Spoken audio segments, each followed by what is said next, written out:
We need Scotty one more boy, yard for Scotty Jordan Love. boy, how we doing? We are doing great. We're doing great. Football's on right now. Packers are up 14-0. A little bit of a surprise, but yeah, week one was good. We'll get the full recap together after week two. We're gonna give it 2 weeks to get a baseline for us. I do know how I performed last week, and let's just say it was perfectly average, is what we're gonna go with. It's perfectly acceptable. Week one, we got to get it out early. So yeah, we'll do a full recap um, with week two included next week, and we'll have a picks recap for you tonight that we didn't have in last week's show, as well as some graphics. So make sure to check those out. If you're listening on the podcast, hop on the YouTube. If you're on the YouTube with us, make sure to like, comment, and subscribe so you don't miss anything. Shout out to our people in the chat. What's up, Evelyn? How are you doing? Mm-hmm. Uh, Thanks for coming in here for week two NFL. We got 12 games that we're going to talk here, and then we'll talk two bonus games on the podcast Oh yeah. and some props as well that we got. I know there's a couple anytime touchdowns. I got some props that we're going to discuss too. So should be a good evening here, Scott. Do you want to get us started here on the first game? Happy to get us going here. I'm very excited. We'll touch on a lot of the week one games, at least I will, in some of my breakdowns this week. But man, we had some good football. We had some bad football in week one. I think week two is going to go the same. But I just want to say the Bills Ravens game was an elite football game, week one to start the season. And that's going to lead us right into our first game this week, and that is the Buffalo Bills at the Jets. Um, Look, Josh Allen is a dog. We talked about it in our preview show. The team does not quit. They never quit. What a game against the Ravens, like I just mentioned, week one. I would have loved a win for my picks, but I will take a Ravens loss as a Steelers fan. It was a great game. I thought the Ravens were going to run away with it, but Buffalo just doesn't give up. Look, field goal as time expired. I think we talked about that game coming down to who possesses the ball last. Keon Coleman looks good. Cook played okay. You got Kincaid and Knox combo at tight end. They're both back and healthy. I just don't think the Jets have it together enough to stop this Bills team. If they can do what they did to the Ravens, and if Pittsburgh, which we'll get into, can put up 4 touchdowns in the air and 34 points on this team, I think the Bills should just roll against this Jets team. Some facts that are scary is 95% of the public is on the money line here, 67% at the spread, 81% is on the over. So some scary things there. If you like, I know you like these kind of facts. I laughed last night on the college show when Dave mentioned that, but I know you like these little tidbits. 95% in the money line is crazy, but I think the Bills roll with it. I don't know. Is it -7 now? Yeah. So Buffalo Yep, sitting minus at minus seven. seven. I have a feeling you're going to be in the same place, but let's hear what you got. Yeah, I'm not. I'm actually gonna. It's gonna be ugly, but Ooh. I love a good head-to-head, and I'm gonna be on the Jets here plus the 7. Yeah, much better. The biggest thing for me is the defense for the Bills. Gave up a lot of rushing yards in that first game against the Ravens. Now, granted, I get it; it's Derrick Henry, so you got to kind of take Yep. that, for what you will. But Brees Hall had a pretty good game against your Steelers. Nope, it's back to bad again. But 19 carries, 100 yards. He had some yardage through the air as well. And this is a Buffalo team that gave up 238 to Derrick Henry last week and the Ravens. I think the Jets are going to find some success on the ground. I think it's a low-scoring game. I think it's going to be one that Justin Fields is probably going to find some success as well, running outside the pocket, because Ed Oliver and company are going to be chasing after him.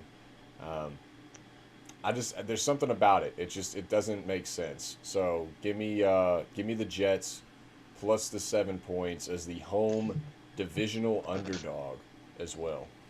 No way.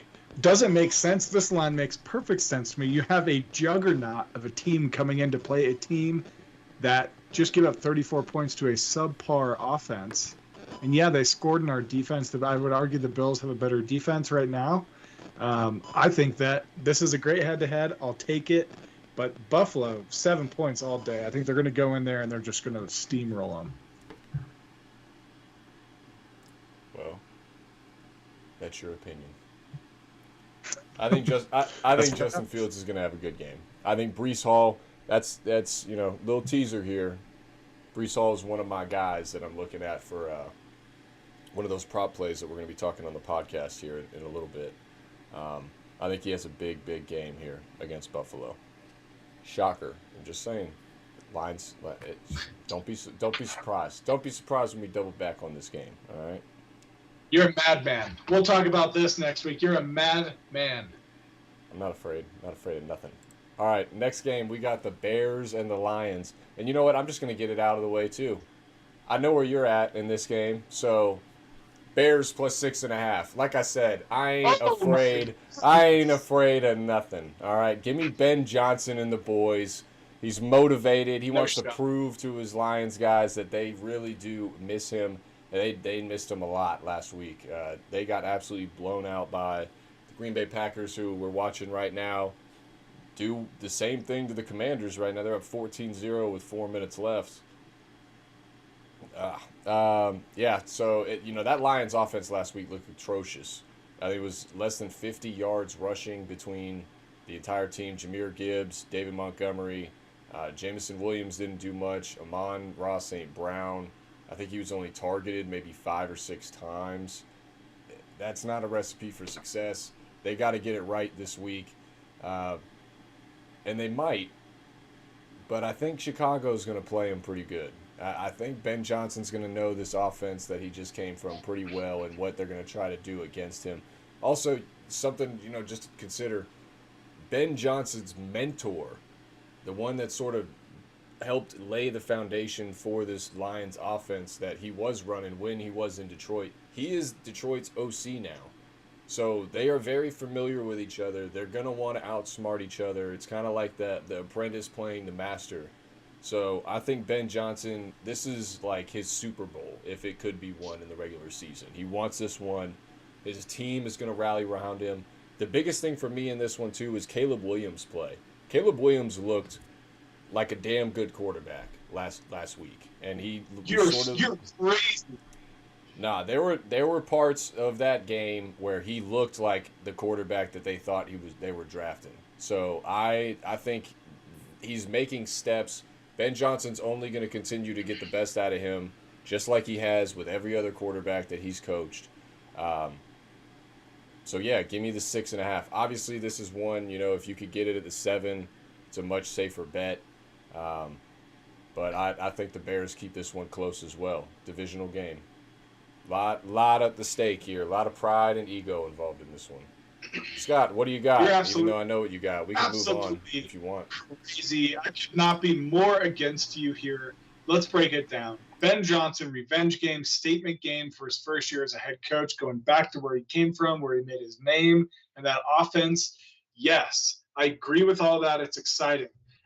But I think the gamemanship might be too much. He's going to try too much stuff on the field to one-up where he came from. The Bears looked good in week 1. They looked great in week 1 for about 2 quarters.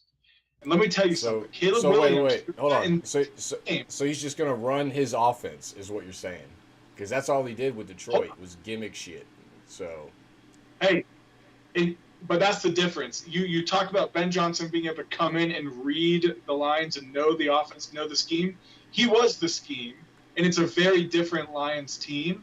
So he's not just going to be able to read everything that was happening. It's very different now. Yes, his mentor is there, but they're going to change some things. Because on the Lions side, they know that it's Ben Johnson coming in, and they're going to change everything. They're going to say, when Ben Johnson was here, when went 3-bunch and sent one receiver across the line, it meant one thing. Now let's switch that up completely because he's going to think it means this, right? There's going to be gamemanship, like you said, on both sides of the ball. It's going to be fun to watch. But here's why it's just not going to matter. Caleb Williams, he made some okay throws. He made some okay decisions in that game, just exactly the same as he did last year. There was no improvement from his play. He looked like the exact same quarterback. He made a couple of very bad decisions, late reads, late decisions as a quarterback will get you killed. They played 2 quarters, and then they died. They died. And some of that is on Caleb Williams. Some of that's on the rest of the team. Some of that's on the defense. Some things didn't go their way, yes. But I know Johnson wants it really, really bad. He's going to want this. You mentioned it. It's a Super Bowl. It's not going to happen. There's no way they're going on the road and beating that team. I didn't say it was going to happen. I didn't say it was going to happen. That's not what I'm saying. I'm saying they're going to cover. I didn't say it was going to happen. They're probably not going to win outright, but they cover. I think this is a classic Lions rebound game. I think it's a rude awakening after week classic 1 in Lambeau. Lions rebound game. You mean the last 5 years? Because classic Lions is not. There's no rebound in sight. Hey, they got hit in the mouth playing a very good Green Bay Packers team in Lambeau. The Bears are too inconsistent to stay up with them. I think the Lions win by 10-plus points in this game. I'll take the 6 points. I'd have taken the 7. I'd have taken them at 8.5. Give me the Campbells. Fair enough. See, but you gotta get nasty with some of these. It's that time. Week 1's passed.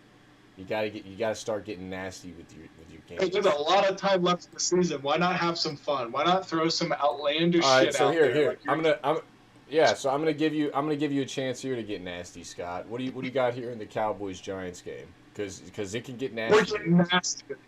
This is the turd of the week for me. Look, Giants versus the Cowboys. The Cowgirls surprised me against Philadelphia. I will give them that. Yes, Carter was thrown out of the game before it started, but they did slice and dice that defense all night long. They lost to a great team in Philadelphia right at the end of the game. The other side, the Giants are as advertised. Thank God Russell Wilson's not my quarterback anymore. The O-line's bad. The team, it's just ugly to watch football. Prescott did play well. He had no touchdowns, but CeeDee Lamb, I think he's going to torch the Giants. He had over 100 yards last game. Javonte Williams actually looked surprisingly good, 54 yards, 2 touchdowns. The Giants just have nothing going on for them right now. So for me, it's very rare, ladies and gentlemen, so we're going to bring out the hat. Give me the Cowgirls to take this one. Dak Prescott is 13-2 versus the Giants, if you guys were wondering. So give me the Cowgirls. I think it's still 5.5. Is that correct? Howdy, ma'am. 5.5 points. I love it. I love the prop, Scott. We gotta keep that going.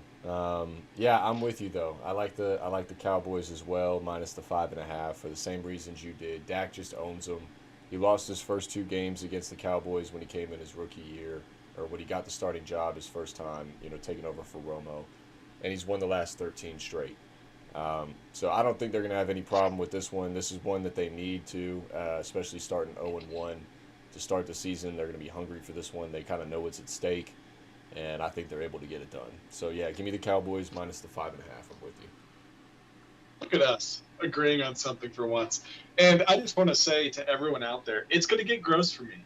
There's going to be some picks here coming up, and everyone's going to be like, this is not who you are. It's pretty gross. It's predictable. It's predictable. No. All right, Mr. Predictable. Let's jump into the next game here. We got the 49ers at the Saints, and I do not know. I'm going to keep wearing the hat too. I'm kind of feeling it. I do not know. I love it. What football god the 49ers pissed off, but man, yes, they got a win, but a tough one for them. Brock Purdy is hurt. He is doubtful for the game. We'll see what happens. Kittle's on the IR, and Jennings is day-to-day. So just like that, your team, you're just losing all these playmakers in your offense. I will say backup tight end, Jake Tongas, maybe I got that right. He did play pretty well. ended up catching a touchdown, but he's not Kittle. Ricky Parcell did have over 100 yards. That's all they have in offense. CMC was not hurt, surprisingly, the only one that didn't get hurt. Look, the Saints played better than I thought they would. Rattler passed okay, 214 yards. He had no touchdowns. But, I mean, overall, not a bad game. This game is disgusting. If the 49ers were not hurt and Purdy was a go and they had Kittle, I'd take them all day at the spread. But because of the injuries and the grossness, because of the Saints just being poo-poos in the NFC, I'm going to take the under. And earlier in the week, it was at 42.5. Where's the under sit today? I want it. I want the under wherever it's at. And this is why it's gross, because I'm a big over guy. Okay, but I'm taking the under here. This is a gross game. Yeah, I'm on the under too. And you shouldn't even be allowed to bet the under. There should, with how much shit you talk about any time I take an under, you shouldn't even be allowed to touch it. All right, and all I know is there better be an over, at least to counteract this, because this is blasphemy. There will. It's not about you taking an under. It's about you taking 7 unders. Hypocrite. That's all I see over there. Hypocrite in a cowboy hat. I'm on the under also. I'm on the under also. Brock Purdy's doubtful. He's probably not going to play. He's got turf toe, so he's going to be out a few weeks. You mentioned George Kittle. All the other injury problems that they have at wide receiver. Christian McCaffrey's been dealing with calf issue there, Scotty boy. I just don't see it. I think this one is an under. I love the 49ers defense. Saints, I think, careful now. Careful. Saints might. I mean, it's going to be, you mentioned it's going to be an ugly game. It could end up being a 16-13, game-winning field goal as time expires type of game. So if you really want to get nasty, on this one I don't though. It's nasty enough as it is. So yeah, I'm with you. Give me the under 40.5. Fair enough. I see in the chat, Dave, digging the hat, but Putin leads to hollering, and the hat needs to come off now, because now I'm thinking too much about the Cowboys. Yeah, it is. You got to tone that down a little bit. Get us out of here. All right. Next one is the Patriots at the Dolphins here.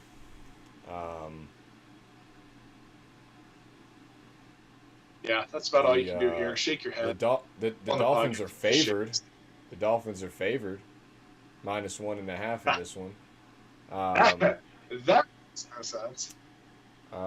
It doesn't make any sense. No, everybody needs to be fired. Everybody needs to be traded. Shut the whole thing down. Start again. It's Patriots. I don't care that Tua's never lost to the Patriots. I don't care that Mike McDaniel has a good record against the Patriots. I don't care that Bill Belichick is Tom Brady. None of it. They're going to lose this game. It's the Patriots +1.5, money line -7, -80. It's the Patriots. Do not bet on the Dolphins. There's going to be a lot of money, I think, that's going to come in on the Dolphins to get right at home in this situation. Tua looked awful. Tua looked terrible. Our defense, I knew our defense was going to be disgustingly bad. Our secondary is atrocious. We don't have any depth there.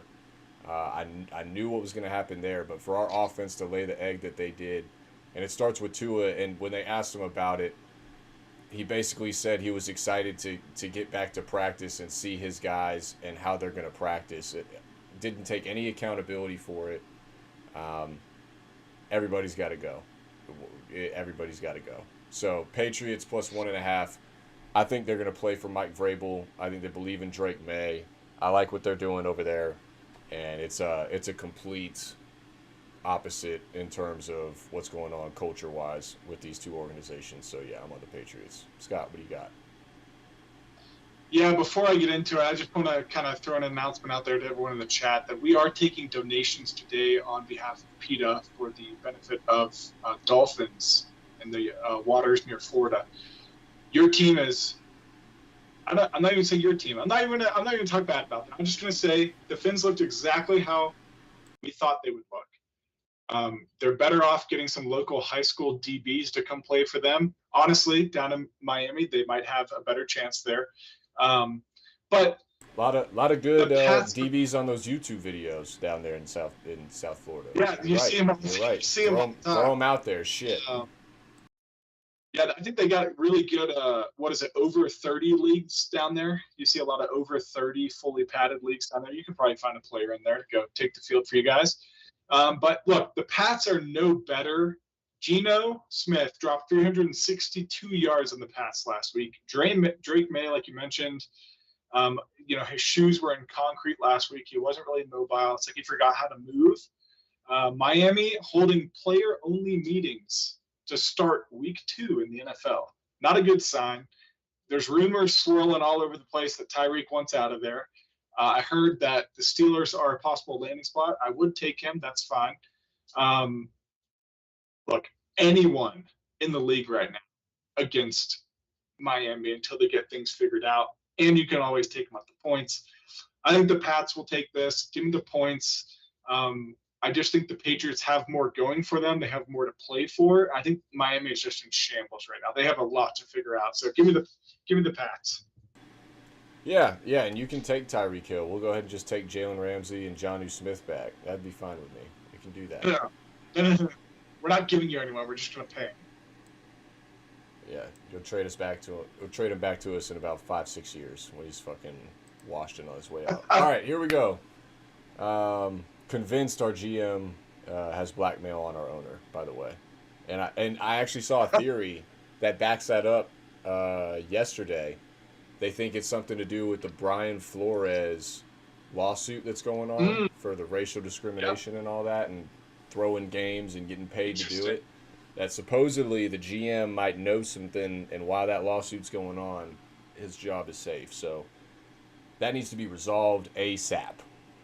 All right, moving on here. We got the Broncos taking on the Colts. Who's the better horse here, Scott? I think it's going to be neither team. If I could pick them to tie or to just go home, I'd do that. Go back to the stables, boys. This one's going to be under 42.5 for me. I'm not impressed with Bo Nix. That sophomore slump is alive and well. He did not look good.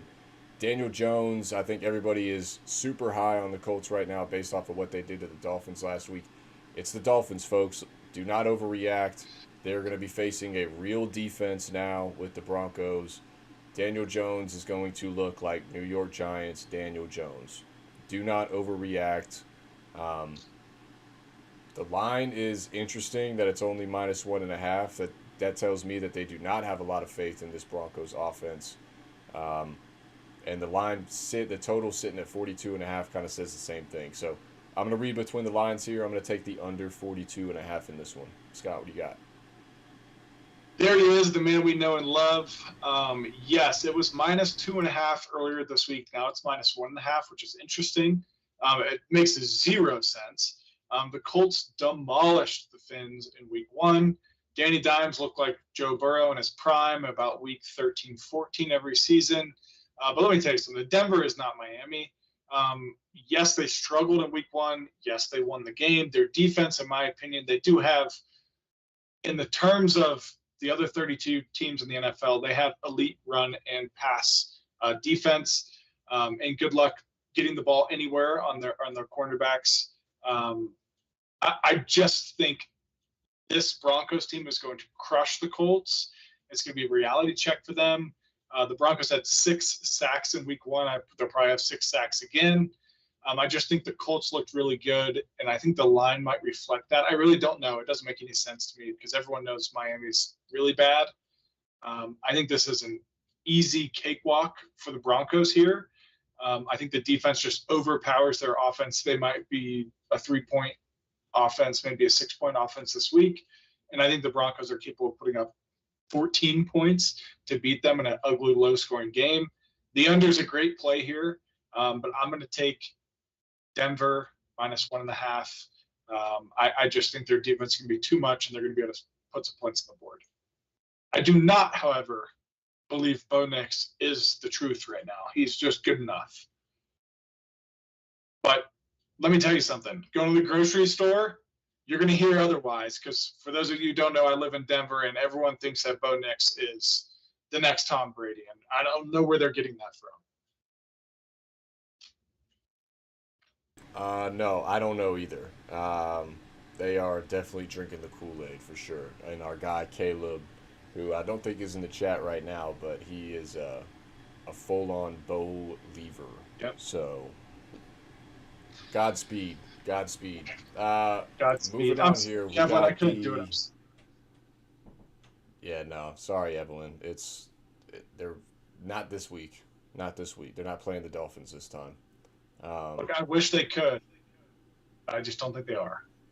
I wish they could too. Maybe they get my coach and everybody else out of that fucking office a lot quicker. Anyway, we got the Eagles taking on the Chiefs here in this next one. Eagles are the road favorite in the Super Bowl rematch from last year. I'm going with the Chiefs. It's a rare thing that you're getting the Chiefs at plus money, especially they're at home. Usually that is only when the Bills come to town. And I'm going to go with the Chiefs here. I just think that this is one that they got to have. So give me the Chiefs plus 1.5. Scott, what do you got? Look, I get it. We talk a lot about not taking Patrick Mahomes, never betting against him, but I think things are shifting. I talked about how they're coming down off the top here, but my hope is we have another Bills-Ravens week 1 type game. It goes down to the wire, but look, Philly played below their standard in week 1 against the Cowboys, right? That's the Cowboys Super Bowl. I think they have a lot left, and with Carter coming back for this game, he's not going to be suspended anymore, they said. I just think that they're going to have the edge. I do get worried with Kansas City and Patrick Mahomes, and I considered the over here. I thought about it some more. I think Kansas City might be done. They might be cooked. They might be further down the mountain than I thought they'd be. Hot take, it's over in Kansas City. In my opinion, they got cooked by the Chargers through the air. 3 touchdowns, 318 yards from Herbie. And now you have to face a Philly team that is full of offensive playmakers. You got Saquon. You got to figure him out. You got A.J. Brown. You got Devontae Smith. Yes, they didn't put up big numbers week 1, but we'll see if they can bounce back. And then they got a consistent leader in Hurts who can kill you on the ground. He's going to get his tush push in. He's composed. He's calm on the field. He's a play caller. He's a general. I just don't see how Kansas City gets it done unless it is a sloppy game from Philadelphia, kind of like against the Cowboys, and there's a fumble or two, which always go Kansas City's way. So unless that happens, give me Philly all the way, money line. I do like the over. I was leaning the over here, but I'm going to stick to my gut and go Philly money line. Love it. Love the true head-to-head there. That's great. Surprisingly that is not the primetime Sunday night football game. I'm shocked. Yeah. What is the primetime Sunday night football game is the Falcons taking on the Vikings. You see what I did there? Falcons taking on the Vikings Sunday night. Vikings are a 3.5-point favorite right now. Total sitting at 44.5. I am going to go with the underdog here, Scott. It's disgusting, and I do not love it, but shout out to Evelyn. Shout out to Navoski. I'm going with the Dirty Birds. They are the better bird this week. Give me the plus 3.5 going up to Minnesota. J.J. McCarthy, I get it. You know, he led them to a real gutsy win last week. Got it done. Skated by. But, man, he didn't really do that great. He had 140 yards passing. He had an interception. He was sacked like 3 times. And now he's got to make his second primetime start in a row to start his career. I just don't like him in this spot.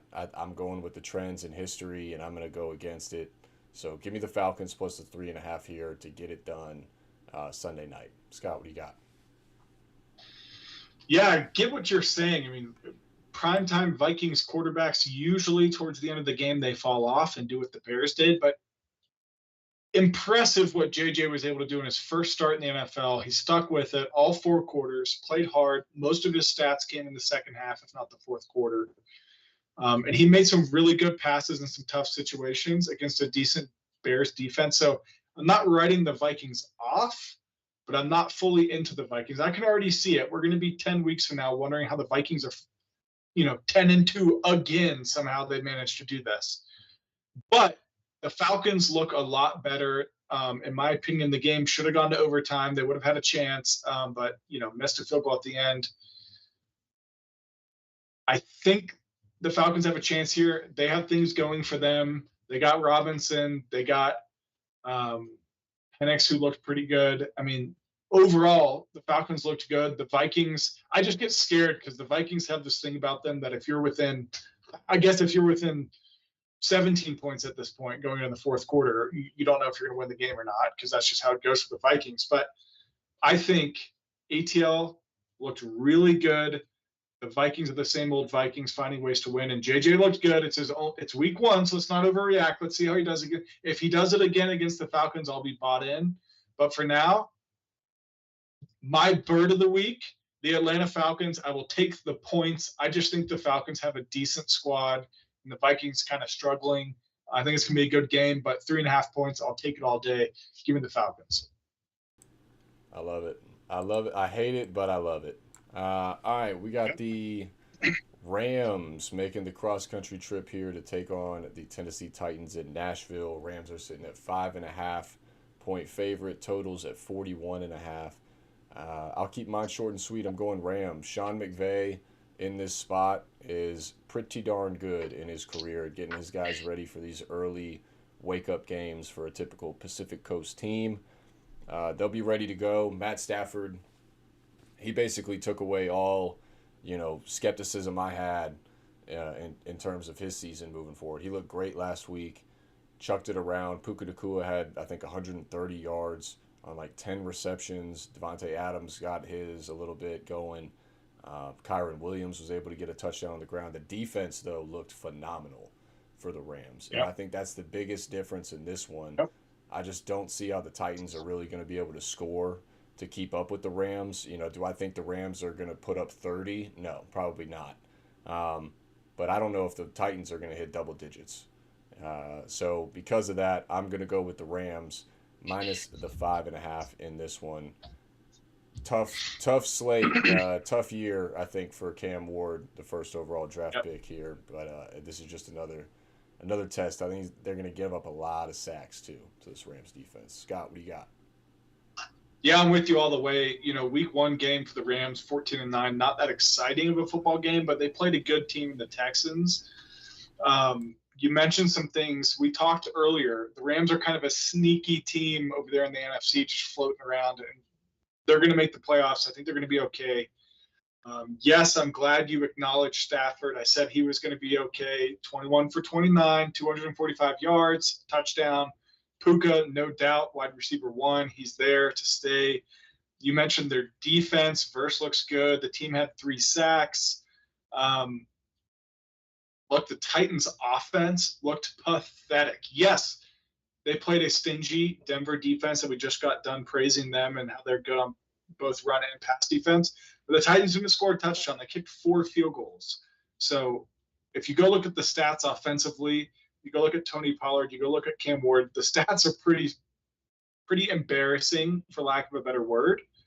The Titans have some pieces to get before. I mean, Cam Ward is their future. I think he's a stud athlete, but they're missing like 4 or 5 pieces. I think that on the road, the Rams roll here. They're going to be ready to play. They've got a lot of veteran leadership. Rams minus 5.5. I think it's pretty straightforward.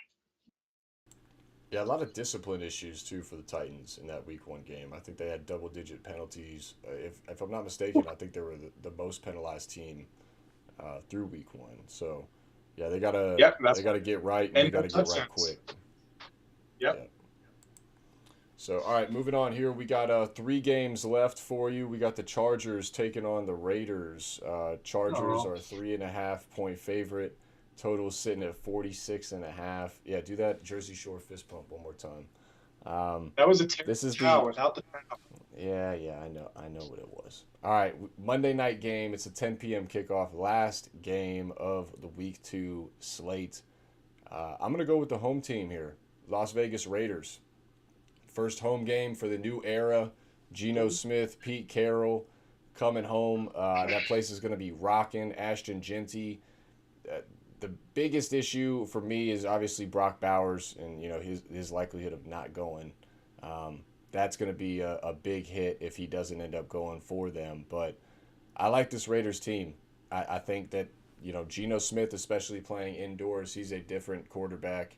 If you look at the statistics, he's a much better quarterback indoors than he is outdoors. And last week, he did not play too shabby against those Patriots in some wet, nasty conditions up there in Massachusetts. Over 300 passing yards to a wide receiver core that's not that great. Jacoby Myers, their wide receiver one, asked for a trade literally like 2 weeks ago, and they told him to fuck off. And he went out and had 100 yards receiving last week and went off trying to get that contract extension. So I like this Raiders team. I think Pete Carroll's going to have them ready to go. I think it's going to be a good game. It's going to be a low-scoring game.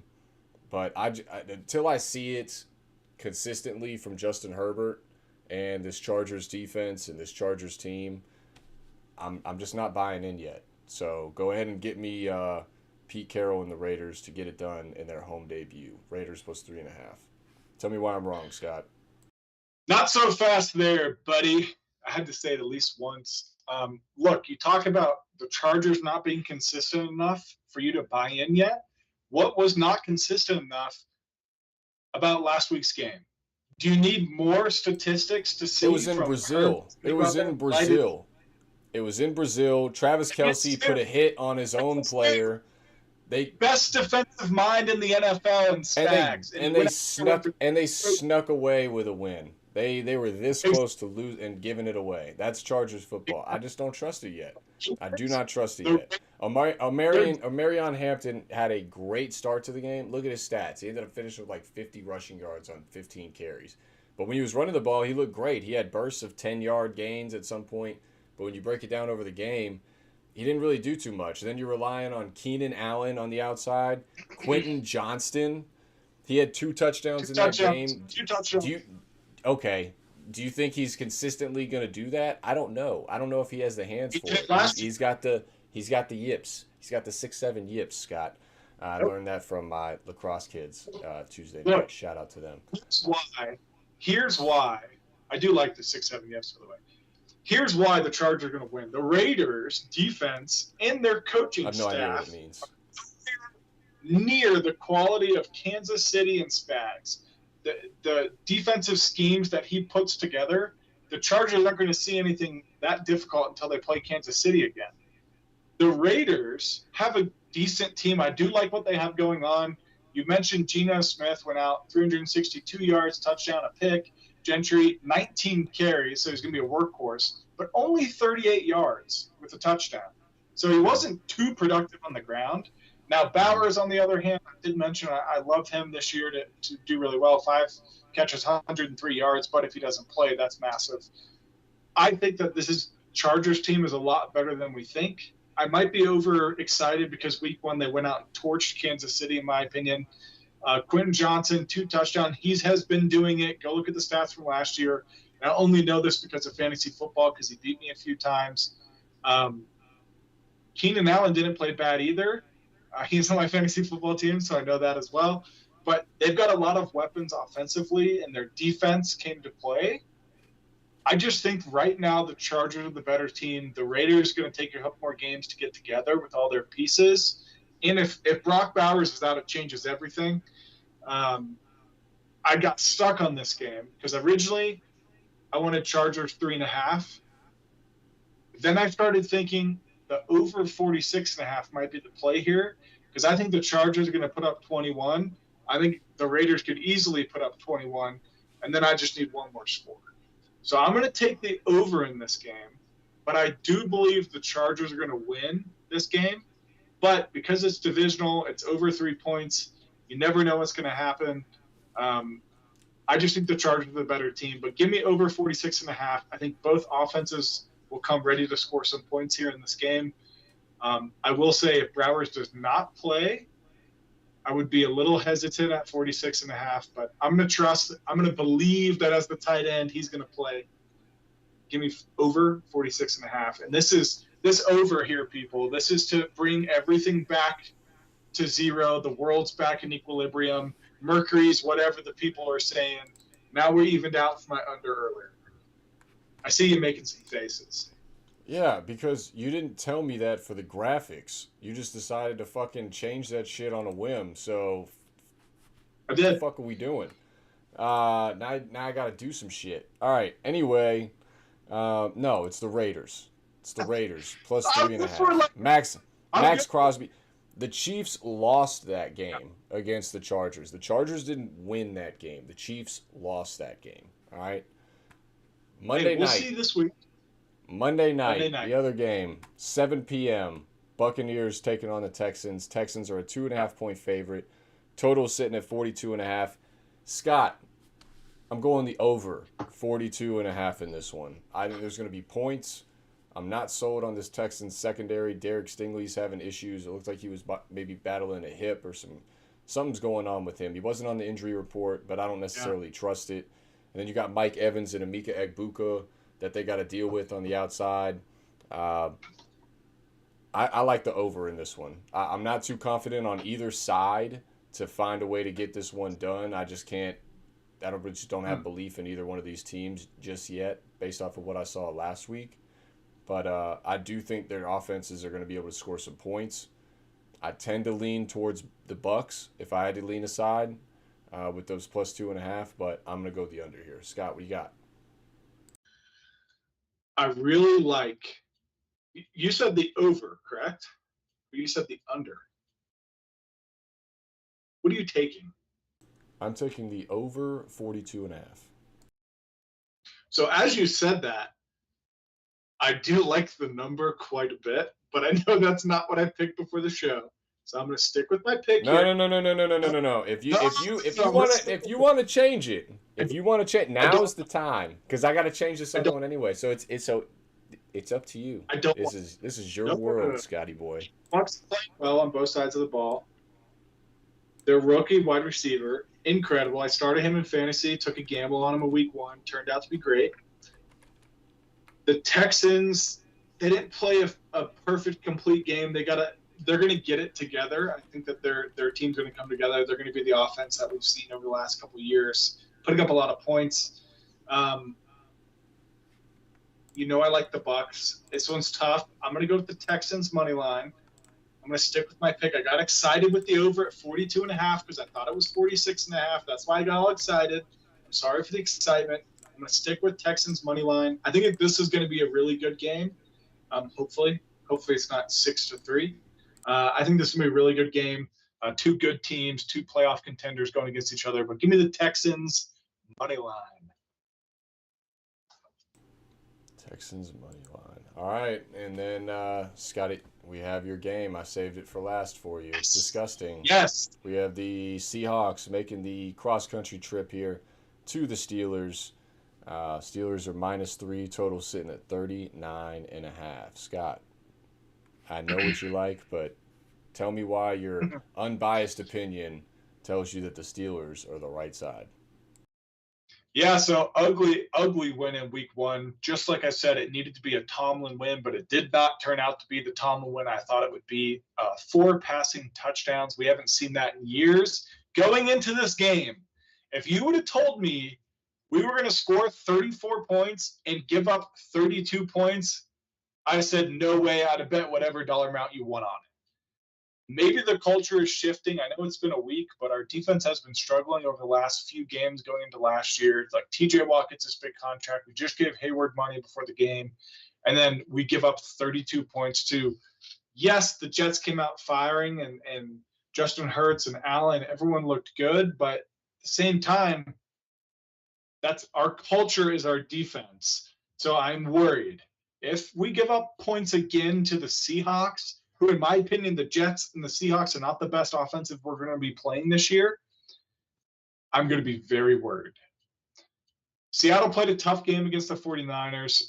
Darnold, he played pretty bad. Costly fumble. Run game stalled out. I think our defense shows up at home for the reason of the terrible Townsend Renegade. I think we play well at home. Tomlin plays well at home. man, I just need TJ to make some noise. He did not play the best game. Some of our young players, Hightower, Wilson's, they're playing really well, which is good. They're picking up the slack, but our defense was pretty bad, giving up 32 points. If we can score 21 points, I think we win the game. If we give up 21 points, I know this seems simple, then I'll be very concerned, and I think we lose the game. But for me, giving up 21 points is not the norm. It's been over the last decade. So I'm very concerned right now. I love the 4 touchdowns from Rodgers. Maybe our offense gets going, but I'm very concerned that our defense has a lot of holes in it. Yes, we came up big to end the game with the Ramsey hit, but I'm concerned. I'm not getting super excited yet. I'm taking the Steelers money line at home because we're at home. If we were in Seattle, I'd probably go a different route, maybe an over-under here. But at home, I love the Steelers at home. Seahawks traveling pretty far. Give me the Steelers money line. Yeah, fuck you. I'm going Seahawks. +3 here. Surprise! I like it. Something that did stand out to me, though, is the total sitting at 39.5. It's just like last week against the Jets. So, obviously, they think that was a fluke. They think the Steelers' defense is going to bounce back in a big way for that total to be sitting where it is. I'm not so sure. They looked atrocious against a really, in my opinion, average Jets offense. We could be wrong when it's all said and done. The Jets could have a top 5, top 10 offense at the end of the year, but from the weapons that they have and how we saw that game playing out, it was the same case, as what I just said with the Chiefs and the Chargers. I think the Steelers, they almost lost that game. They found a way to win, by the hair on their you-know-whats, but they could have definitely lost that game 100%. And I just think the better bird × 2 here is going to be the Seahawks in this one. I don't care if it's a cross-country trip. I think they're going to be ready to go. I also don't have faith in the Steelers' offense to duplicate what they did. Had Aaron Rodgers not thrown 4 touchdowns and no interceptions, the Steelers would have got blown out last week by the Jets. I don't think he can duplicate that. I don't think he can duplicate that. What do you got? Here's the crazy part. The only part of that game that I was excited about was the 4 touchdowns because he threw those against a very good secondary in the Jets. He looked good. That was it. And that's the only part that gets me kind of excited. Our offensive line held up for the most part, and he was able to throw the ball to very good DBs.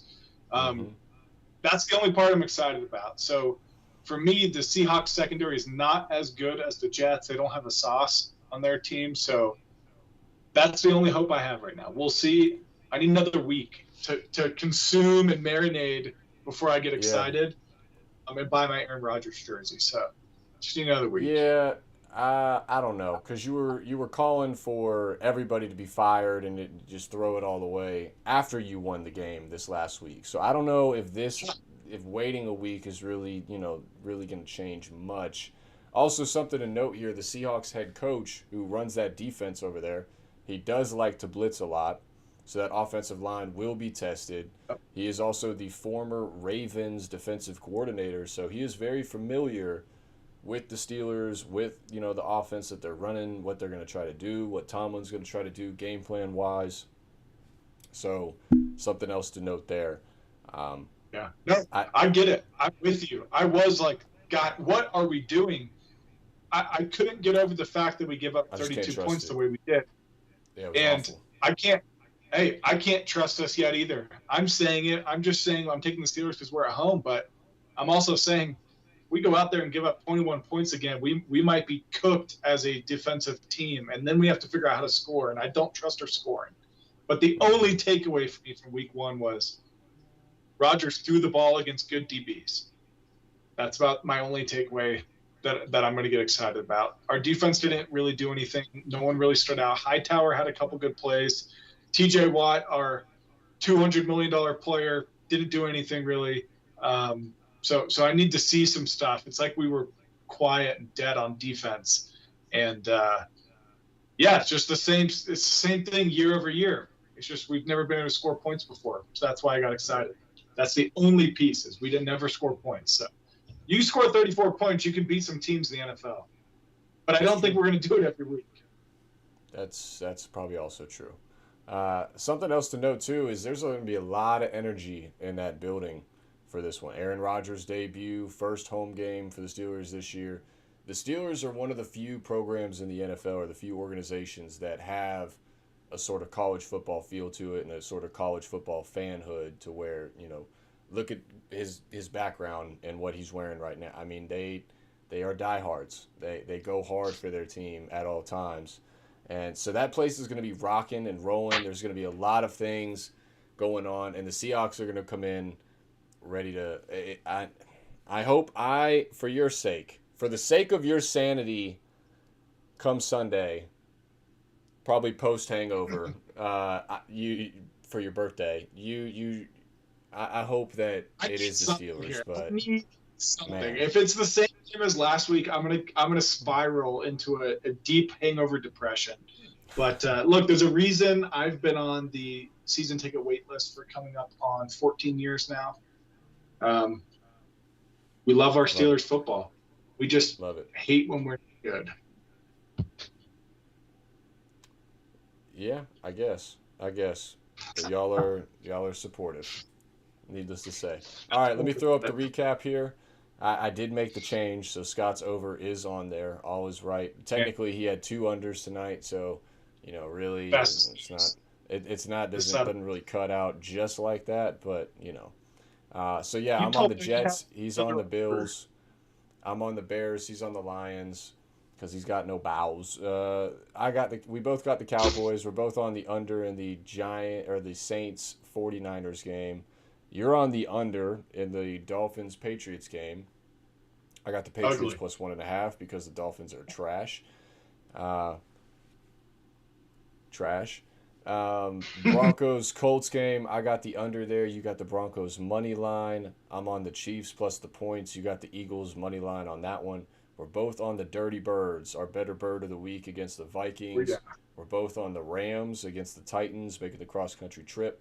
I'm on the Raiders plus 3.5. You're on the over in that game, just to clarify one more time for the folks at home. And I'm on the over in the Texans Buccaneers game. You were on the Texans money line. You were also on Steelers money line, and I am on the Seahawks plus 3. We will have our recap We will have our week's recap next week for you for week 2 and week 1. We'll get the records up in the top left corner like you see in the college show, and we'll have the medal right here come week 3 as well. So make sure to tune in for that one. Thank you for everybody that has watched. If you haven't already, please like, comment, subscribe. We really appreciate it. We're about to head over to the podcast now and do our 2 bonus games as well as the props and any times that we got for y'all. So thank you for watching. Scott, do you have anything for our YouTube folks before we sign off and move to the podcast? Just need to say thank you to everyone in the chat. Thanks for joining. I can't wait for the badge to be back where she belongs, her home, where she spent the entire season last year. So I'm excited for some football. Birthday weekend, so the Steelers are going to win no matter what. That's the card I'm pulling. I'm excited. Week 2, here we go. I love it. Dolphins 0-2, baby. Incoming. Tank. Just throw it all away. We might as well get something out of this season. Throw it all away. Thank you for watching. Shop CYA. Shout out to Evelyn. Thank you for the reminder. Shop CYA. Cover those assets.